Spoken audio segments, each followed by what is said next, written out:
Si je pouvais remonter le temps et parler à mon moi du passé, j'aurais énormément de choses à lui dire. Et je commencerai par le guider au piano. Cette série, c'est celle que je rêvais d'avoir quand j'ai débuté et que je partais de zéro. À l'époque, je connaissais rien au jargon musical.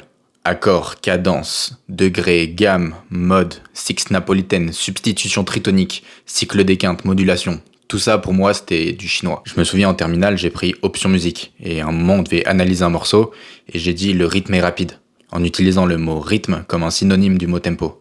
Et là, la prof me reprend et me dit, tu sais, Aiden, le mot rythme et tempo, c'est pas la même chose. Si je te raconte ça, c'est pour que tu te rendes compte que je suis parti de très loin et aussi parce que ça m'a fait tilter que ça faisait 3 ans que je pratiquais le piano en autodidacte et que j'aurais pu progresser tellement plus vite si j'avais eu quelqu'un pour m'expliquer les choses simplement. Et c'est exactement ce que je vais faire ici. Dans cette série, on va apprendre ensemble le piano et la théorie musicale. Que tu veuilles improviser, composer ou mieux comprendre la musique derrière les partitions que tu déchiffres, t'es au bon endroit. Cette première saison est consacrée aux bases. Si t'as déjà quelques notions, je t'invite à regarder juste cet épisode et sauter directement à ton niveau. Salut, si tu me connais pas, moi c'est Aiden. Je viens de finir ma licence de musicologie et je me lance sur les réseaux pour partager les connaissances que j'aurais aimé recevoir plus tôt. Sur ce, je te souhaite un très bon visionnage de l'Odyssée du piano.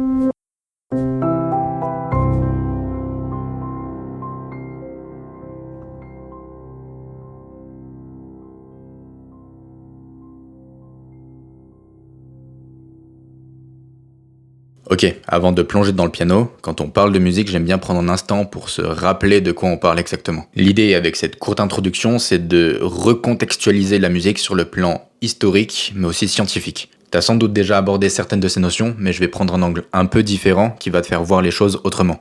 Et on commence tout de suite en se demandant, c'est quoi la définition même de la musique ? La musique, c'est l'art d'organiser les sons dans le temps. Mais c'est quoi un son ? Et comment est-ce qu'on peut les percevoir s'ils sont invisibles ? Scientifiquement parlant, un son c'est une onde mécanique qui voyage dans l'air, qui fait vibrer ton tympan et qui se transmet via une chaîne d'éléments fascinantes dans ton oreille. Ton tympan capte ces vibrations et les transmet à 3 petits os, qu'on appelle les osselets. Tu sais, c'est les plus petits os du corps humain. Ensuite, l'onde atteint la cochelée. Je sais pas si je le prononce bien, la cochelée. C'est un organe en forme de spirale rempli de liquide qui transforme ces vibrations mécaniques en impulsions électriques. Et ton cerveau peut alors les interpréter sous forme de son. Je sais pas toi, mais je trouve ça juste complètement fou. Ok, un peu de physique maintenant. J'ai dit qu'un son c'était une onde mécanique qui voyageait dans l'air, mais pour être un peu plus précis, en fait c'est une variation de la pression de l'air dans le temps. Lorsque cette variation de la pression de l'air forme un motif qui se répète, on appelle plus ça un son, mais on appelle ça une note. Je te mets une image à l'écran parce que c'est beaucoup plus parlant. La fréquence correspond au nombre de motifs par seconde, et on la calcule en hertz. La hauteur d'une note, c'est-à-dire sa perception par le cerveau comme étant grave ou aiguë, dépend directement de cette fréquence. Plus la fréquence est basse, plus la note va être perçue comme étant grave, et plus la fréquence est élevée, plus la note va être perçue comme étant aiguë. Ensuite, on a établi une convention pour assigner à certaines fréquences les notes que tu connais sans doute.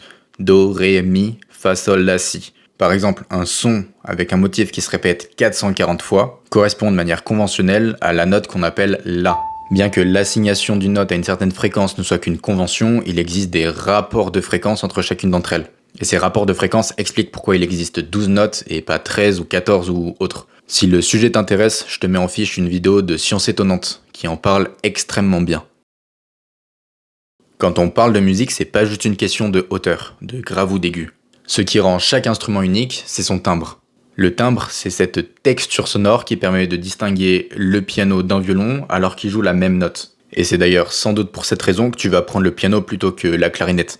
Scientifiquement parlant, le timbre dépend de la forme du motif de l'onde sonore. Je te montre un exemple visuel parce que c'est beaucoup plus parlant. Tu peux retrouver le motif qui se répète à intervalles réguliers et tu peux voir que même si ce motif se répète, chacun a une forme différente qui va constituer un timbre différent. Si le sujet t'intéresse et que tu as envie de creuser, comme pour tout à l'heure, je te mets dans les fiches une vidéo qui te montre comment on peut décomposer n'importe quel timbre à partir de son pur. C'est plus en mode cours terminal, mais je trouve ça aussi passionnant. Jusqu'à récemment, le timbre d'un instrument était immuable, c'est-à-dire que tu pouvais pas le changer. Un piano sonnait toujours comme un piano, un violon sonnait toujours comme un violon. Pendant des siècles, les compositeurs ont exploré les timbres des instruments de l'orchestre. Bois, cuivre, cordes et percussions. Mais en 1947, tout a changé, avec l'invention du transistor, ou plutôt sa miniaturisation qui a permis de développer l'informatique et par là même les synthétiseurs. Les synthétiseurs ont évolué et permis de produire des timbres complètement nouveaux et impossibles à reproduire par des instruments acoustiques. Aujourd'hui, dans des genres musicaux comme l'électro ou la musique de film, le timbre est parfois devenu plus important que l'harmonie ou le rythme.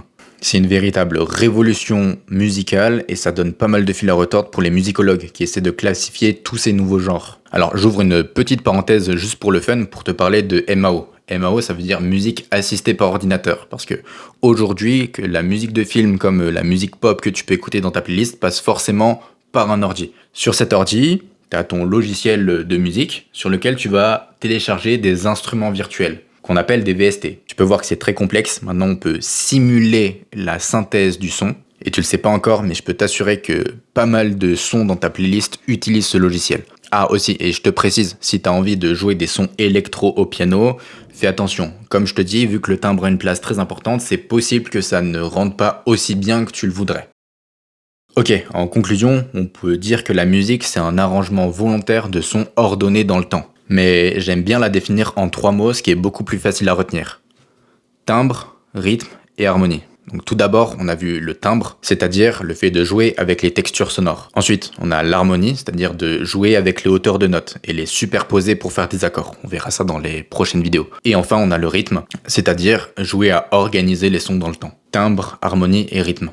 Au final, la musique, c'est juste un jeu de vibrations soumises aux lois de la physique. Pourtant, elle éveille en nous des émotions profondes, réveille des souvenirs et bouleverse nos états d'âme. Perso, je me demande souvent comment de simples ondes peuvent toucher quelque chose d'aussi immatériel que nos émotions. Et c'est pour ça que je dis souvent que si nous avons une âme, la musique est sans doute le pont entre la matière et l'esprit. Merci à toi d'avoir regardé cette vidéo. Dans la prochaine leçon, on abordera le nom des notes et je te donnerai des automatismes pour les retenir le plus rapidement possible. Sur ce, j'espère avoir réussi à te transmettre la passion qui m'anime et d'ici là, pratique bien.